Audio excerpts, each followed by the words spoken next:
Первая мировая, сумерки империй. Один за другим сильные мира сего превращаются в пепел и распадаются на звенящие осколки. Но в то же время для кого-то это момент истины, ведь свято место пусто не бывает. И вот на смену угасшей Австро-Венгрии после Первой мировой войны выходят все те народы, что подобно узникам сидели в крепких объятиях империи Габсбургов. Сегодня мы поговорим про словенцев, хорватов, сербов и их собственное большое государство.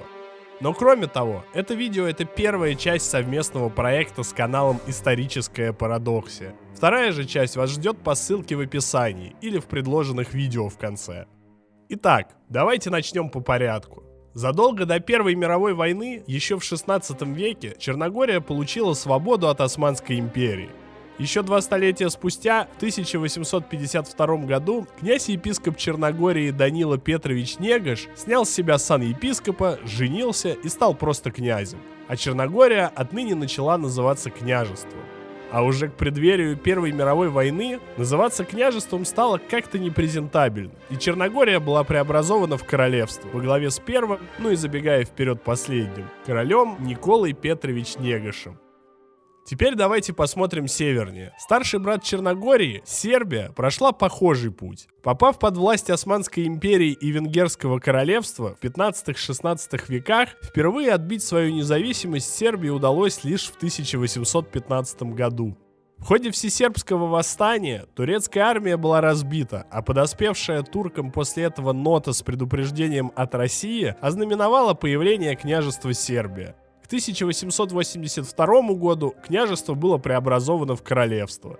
И вот так два близких народа подошли к бойне Первой мировой. Не будем тут долго останавливаться, лишь напомню, что она началась именно с объявления войны Австро-Венгрии и Сербии. Первый напор империи Габсбургов Сербия сдерживает, и в Белграде собирают комитет, который должен определить цель войны. Его заключение было следующим. Следует стремиться к созданию большого южнославянского государства, главенствующую роль в котором будут играть сербы, и которое образуется путем присоединения к Сербии земель Хорватии, Славонии, Воеводины, Далмации, Словении, Боснии и Герцеговины. Довольно амбициозный план, но, как оказалось, вполне себе реализуемый. Была издана Нижская декларация, объявившая о борьбе южных славян за свое освобождение от австро-венгерских угнетателей. Позднее, в 1915 году, стало известно, что Великобритания предпринимает попытки добиться вступления в войну Италии за счет обещаний передать ей Адриатическое побережье вместе с городом Риека, столь желанным итальянцами. И как мы узнали в видео о республике Фиуме, именно это решение привело к целой череде событий, по сути закончившихся приходом фашистов к власти в Италии через 10 лет. То видео вас, как всегда, ждет справа. Но именно в ответ на известие о таких переговорах в Париже создается так называемый Югославский комитет, в который входят видные политики и мыслители из Австро-Венгрии, отстаивающие тем не менее интересы южных славян и выступающие за их освобождение из оков империи. Думаю, вы не удивитесь, что комитет финансировался сербским правительством, но при этом был, как бы сам по себе. Но вернемся к Сербии. Ее премьер-министр Никола Пашич понял, что сербы могут стать лишь разменной монетой в игре великих держав и получить в случае победы минимум. Выход был один – действовать самостоятельно. Черногория вместе с Сербией продержалась до конца 1915 года. После вступления Болгарии в войну на стороне центральных держав, сербская армия была вынуждена эвакуироваться через Албанию, спасаясь от неминуемого разгрома, а черногорская армия капитулировала вслед за этим. И тут-то и происходит второе ключевое событие. Эвакуировавшееся правительство Сербии во главе с премьер-министром Пашичем оказывается на греческом острове Корфу, том самом, на котором за 100 лет до этого появилась Республика Ионических островов, о которой мы уже рассказывали. Югославский комитет, созданный в Париже, перебирается в Лондон. Там он отстаивает югославские идеи в среде британских элит. Его главой избирают хорватского юриста Анте Трумбича, и летом 1917 года комитет во главе с Трумбичем посещает Корфу и проводит серию переговоров с правительством Сербии. К этому моменту в мире произошло сразу несколько событий, которые стоит подсветить. Во-первых, это июль 1917 года. В России произошла февральская революция, и ее поддержка сильно ослабла. Во-вторых, наш любимец, президент США Вудро Вильсон, отказался подтвердить секретные соглашения, гарантировавшие передачу Сербии территорий после войны. В-третьих, конца войне не было видно, и страны Антанты всерьез рассматривали возможность заключения с Австро-Венгрией сепаратного мира, что ставило бы Сербию в самую ущемленную позицию среди всех стран-участниц. А в-четвертых, в мае 1917 года в Вене на заседании Имперского совета была выдвинута декларация, предлагавшая преобразовать Австро-Венгрию из дуалистической монархии в союз уже 3 государств. Новичком стало бы Южнославянское королевство на землях Хорватии, Боснии, Словении и Далмации. В истории это известно как Майская декларация. На фоне этого позиции сербского правительства и премьера Николы Пашича были слабы как никогда, а вся сербская политическая платформа оказалась бы несостоятельна при проведении реформ в Вене. Обе стороны переговоров на Корфу настаивали на своем видении будущего государства южных славян. Пашич выступал за централизованное правительство со столицей в Белграде. Представители Югославского комитета настаивали на федерации. В какой-то момент премьер-министр Сербии даже заявил главе комитета хорвату Трумбичу, что если хорваты будут настаивать на федерации, то Сербия просто выйдет из переговоров и пойдет по пути создания Великой Сербии. Трения длились 35 дней, и консенсуса достигнуто не было. Однако обе стороны были крайне обеспокоены фактом Лондонского договора и Майской декларации, и вопреки всем противоречиям, декларация Корфу была опубликована. Трумбич позднее говорил, что согласился на нее лишь потому, что это был единственный способ оказаться на стороне победителей для его народа. Наверное, сложно его в этом упрекнуть, ведь у нас есть обратный пример венгров. Выйдя из войны, они оказались среди соучастников проигравших, со всей тяжестью возложенных на них ограничений. В декларации объявлялось, что хорваты, сербы и словенцы – это 3 племени триединого народа, который создаст свое государство после окончания войны. Будет установлена конституционная монархия во главе с династией сербских королей Карагеоргиевичей. Будут гарантированы свободы религии, голоса и равенство алфавитов – кириллицы и латиницы. Но из-за всех сложностей в декларации попросту умалчивалось, какая структура будет у этого государства. Но тут искушенный зритель спросит, а где же боснийцы и черногорцы? А тут все просто. Боснийцев члены комиссии даже не рассматривали как народ, а с Черногорией интереснее. Декларация объявляла о слиянии Сербии и Черногории. Но что думает про это король черногорцев, Никола I? А его никто не спрашивал. Да-да, вы не ослышались. Члены комитета от лица всех южных славян, в том числе и черногорцев, объявили о вхождении в будущее государство. Черногорский король уже был стар, и после капитуляции его армии перебрался во Францию, где и находился вплоть до конца нашей истории. Поэтому возразить мог только формально, хотя позже нашлись те, кто оказывал сопротивление такому решению. Но так или иначе, войне суждено было закончиться. Осенью 1918 года войска Антанты прорвали Салоникский фронт и разгромили болгарские и австрийские, начав наступление на север. Болгария вышла из войны, а в ноябре союзники форсировали Дунай, и Сербия была освобождена. Но Австро-Венгрия к этому моменту уже рассыпалась, словно карточный домик. Эта огромная тема заслуживает отдельного видео однажды, но пробежимся быстро по датам. 17 октября о независимости объявляет Венгрия. 30-31 октября то же самое делает Банат. Про него смотрите, у нас целое отдельное видео. Тогда же в Загребе собирается народное вече. Вече состоит из разномастных политиков славянского происхождения, понявших, что дни Австро-Венгрии сочтены. 29 октября Вече решает свою судьбу и провозглашает о полном разрыве отношений как с Австро-Венгрией в целом, так и с Венгерским королевством в частности. Оно объявляет о выходе королевства Хорватии и Славонии и королевства Далмации из состава Австро-Венгрии и провозглашает о создании государства словенцев, хорватов и сербов. В тот же день парламент королевства Хорватии и Славония объявляет о разрыве 816-летней унии Хорватии с Венгрией. Но что там у сербов? В ноябре они вступают в Банат, Бачку и Баранью и упраздняют местную республику. Также окончательно обеспечивают свой контроль над Сремом, Вардарской Македонией и Черногорией. И 24-26 ноября официально включают все эти территории в состав королевства Сербия. В Черногории они даже провели сумасшедшие по скорости выборы. За 10 дней с решения о выборах новый парламент был избран. И это в параллель с настоящим, сидящим в изгнании.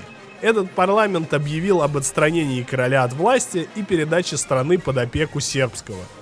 Ну что ж, помянем Черногорию. С регионом Срем тоже получилась интересная история. Он был частью Австро-Венгрии, и Совет Срема опасался, что дела могут затянуться, и Загребское вече будет долго решать об объединении с Сербией. Поэтому Срем вышел из государства словенцев, хорватов и сербов, чтобы войти в королевство Сербия напрямую.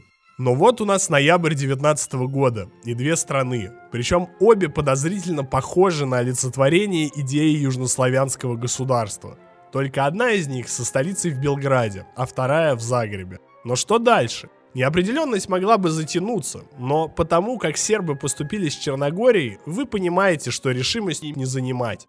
Кроме того, в середине ноября Италия занимает территории, которые полагаются ей по Лондонскому договору – Далмацию, Истрию и Риеку. Все мы знаем, что это закончится ничем, но тогда ГСХС оказалась под серьезнейшим давлением. 23-24 ноября в государстве словенцев, хорватов и сербов происходит широкое обсуждение по вопросу объединения с Сербией. Наконец, в ночь на 25 ноября фактический лидер ГСХС, глава национального веча Светозар Прибичевич отвергнул предостережение оппозиции не спешить с объединением, как гуси спешат в туман, и объявил о слиянии с Сербией. Через 3 дня представители от Совета ГСХС во главе со Светозаром Прибичевичем принял регент и будущий король Александр Карагеоргиевич. Ему было зачитано прошение об объединении государства словенцев, хорватов и сербов с Сербией в единое государство, которое получит название Королевство сербов, хорватов и словенцев. Ставь лайк, если тоже заметил, как сербы в названии переехали с 3-го места на 1-е. Но все пошло не так гладко, как хотелось бы. 5 декабря в Загребе произошел разгон митинга возмущенных трансформацией республики в монархию, да еще и с сербами во главе. 15 человек были убиты, а в городе было введено военное положение. Некоторые органы власти и вовсе не признали декларацию, и стране еще предстояло пройти очень длинный путь до стабильности. Ибо сейчас это было государство с абсолютным монархом во главе, который принимал все законы единолично. Но вот вроде бы у нас наконец появилась Югославия. Или нет, это еще не Югославия. Ну, по сути, это она, но свои первые 11 лет она все-таки называлась королевством сербов, хорватов и словенцев. И для нее все только начиналось. Отмечу еще, что в австрийской Каринтии произошел плебисцит, где местное население предпочло не покидать Австрию в пользу перехода в КСХС. А также Далмация и острова были переданы Италии, а в Риеке Габриэле да Анунцио создал свою республику красоты, и все это для того, чтобы потом город также вошел в состав Италии. Но на внутреннем фронте регент королевства Александр Карагеоргиевич шаг за шагом укреплял свою собственную власть. Его отец Петр был уже слишком стар и передал всю полноту управления своему сыну и наследнику. 29 декабря 2020 года была выпущена директива, запрещающая деятельность любых коммунистических организаций, собраний, газет и партий до принятия Конституции. В целях защиты государства запрещалось призывать к забастовкам, а любой зачинщик, даже на словах или письменно, отправлялся в тюрьму. Любые попытки осудить или умалить эти меры со стороны чиновников карались отстранением от должности и следствием. Наконец, спустя почти 3 года существования страны, 28 июня 2021 года наконец-то была принята Конституция, получившая название Конституции Видовдана. Страна становилась конституционной монархией во главе с королем, который даже при существовании национального собрания все равно обладал гигантской властью. Все внутренние королевства упразднялись и заменялись на 33 области. Однако голосование за принятие Конституции произошло на фоне напряженного противостояния в учредительном собрании. Из 419 человек на голосование пришли лишь 258, и 223 проголосовали «за». Этого хватило, так как требовалось 210, но сами понимаете, насколько сложная там была обстановка. А уже 16 августа текущий король Петр Карагеоргиевич скончался. И без того фактический правитель государства, его сын и регент Александр Карагеоргиевич наконец-то вступил на трон, ознаменовав начало новой эры. В этих сложных реалиях он начал закручивать гайки. Помните, что декларация Корфу зафиксировала, что сербы, хорваты и словенцы – это триединый югославский народ. Многие рассчитывали на национальную автономию в рамках единой страны, но получили централизованное государство. Иные народы, например, македонцы, черногорцы и боснийцы, становились и вовсе лишь частью одного из народов – сербского. Любая оппозиция, озвучивавшая сомнения по поводу такого положения вещей, подавлялась королем. Лидеры национальной оппозиции попадали в тюрьмы, а правительство в период с 21 по 29 год изменилось 23 раза, 21 из которых инициировал сам король. К 27 году в стане оппозиции к королю оказался Святозар Прибичевич, тот самый человек, который инициировал объединение ГСХС Сербии в 19 году. Пик кризиса пришелся на июньскую сессию Национального собрания 1928 года. Тогда во время заседания разгорелась стрельба. Депутат, ярый сторонник короля и член тайной организации «Белая рука» застрелил 2 человек и ранил еще 3.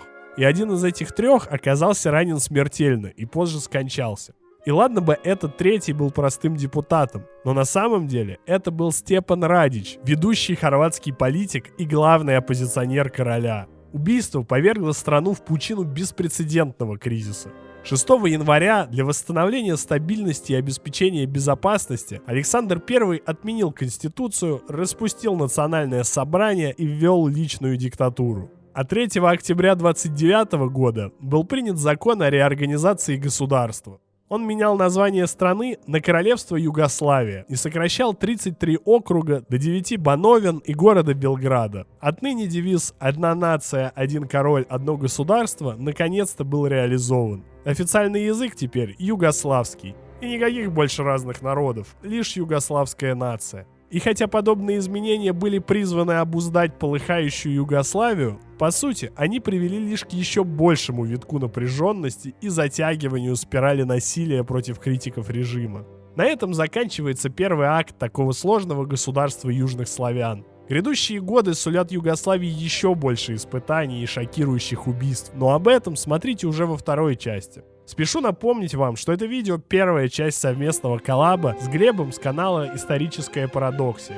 Продолжение ждет вас на его канале. Ссылку на него вы найдете в описании или в предложенных видео. А на сегодня я с вами прощаюсь и желаю вам никогда не оказываться в такой же ситуации, как Югославия в первые 10 лет своего существования.